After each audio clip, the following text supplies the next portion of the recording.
Alright guys, so loads of guys are interested in gaining more muscle. It's actually one of the most popular driving factors behind people's desire to follow my content on X, because I did a poll and muscle gain was at the top of people's priorities. Understandably, because it looks better, you feel better and you're stronger and you're healthier. But the big question is, how does testosterone specifically help you to achieve that goal?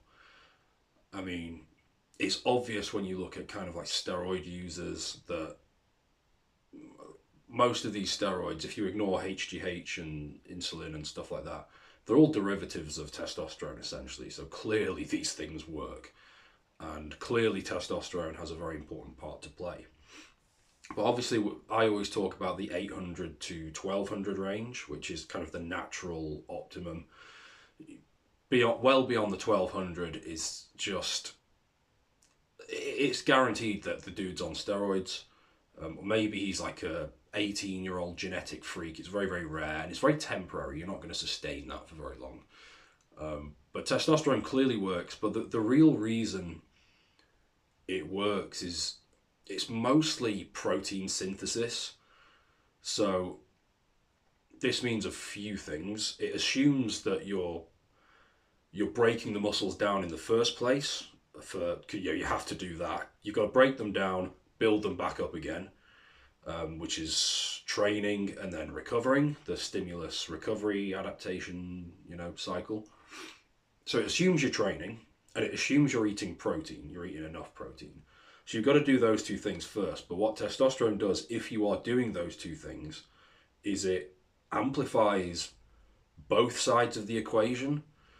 So the breakdown will be more efficient. The building back up again will be more efficient. You'll recover far faster because the protein is being used. The protein that you eat is being used more efficiently.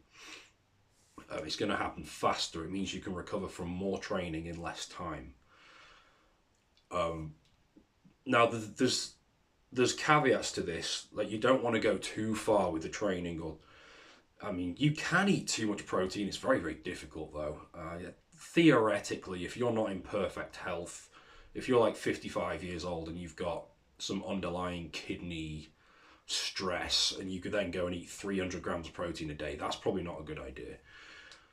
But you can go too far with both these things. So some of you guys in the comments on one of my YouTube videos a couple of weeks ago, last week, you were saying that your testosterone dropped because you were training 6 days a week. I don't know how much you guys are sleeping. If you're not sleeping enough, that's going to be way too much training, especially if you train quite hard. Sleep is always going to be a huge factor. If you're in a calorie surplus, this also makes it easier. If you're trying to lose weight, you're in a calorie deficit, 6 days a week is going to be overkill. Unless your sleep is absolutely perfect. And even then, 6 days a week might be too much. 4 to 5 days a week is probably ideal for most people. If you're in your 40s or 50s watching this, maybe 3 days might be ideal for you. It depends on your stress levels. It depends on your sleep.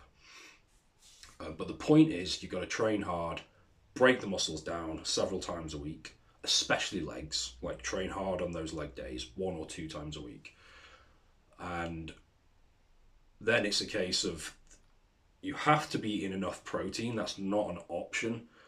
This is huge. There's so many guys, and especially either Indian guys or vegans, or just a typical guy who just doesn't eat quality food. He's eating like 100 grams of protein, maybe, tops.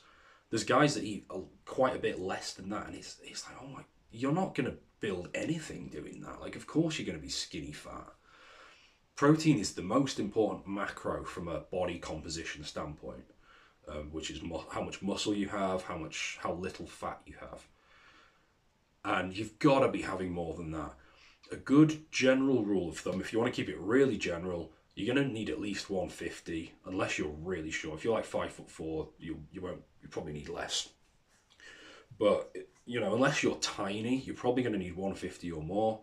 If you're very tall or you've got a lot of muscle already, you might be looking more like 200, 220, that kind of area. If you want to get geekier, the best calculator, the best kind of formula is going to be about 0.7 or 0.8 grams of grams of protein per pound of lean body mass.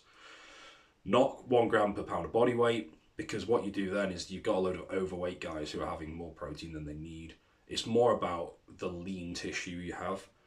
The more muscle you have, the bones, organs, that kind of stuff, that's where the protein goes. Your estrogenic fat cells don't need protein. It's different topic. So that's kind of what you're looking at. 0.7 to 0.8, that's gonna put you at a really nice amount of protein. So if you're training 3 to 5 days a week, you're at that ideal protein intake for you. And this protein intake is relatively spaced out throughout the day. It doesn't have to be perfect. You don't have to be autistic about this. But one meal a day isn't going to have the same effect as, say, 3 relatively spaced out protein servings per day. But if you've got both of those two factors on point, testosterone will amplify your gains. Especially the protein side of things. It's just everything gets used and shuttled into the right places faster and more efficiently. Going from 300 testosterone to 900 will just completely transform your physique. It's as simple as that. Steroids at the higher levels, at the extreme examples, is proof of this. And guys who are like gonadic, borderline, castrating themselves, are at the other extreme, are also proof of this. The guys like in the Arnold Schwarzenegger era, they didn't have access to growth hormone or insulin. All of the stuff those guys were using were derivatives of testosterone, and look how enormous they were.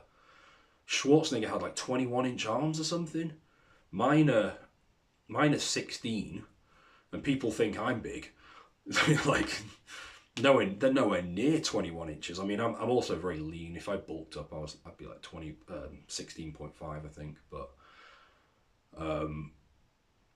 that's an example of like what testosterone can do at the extreme unhealthy levels. Obviously, if you want to stay healthy, my physique is a far more achievable kind of thing. You could get bigger than me if you were willing to go to like 14%, 15% body fat, whereas I'm about 9 right now. I'm pretty ripped.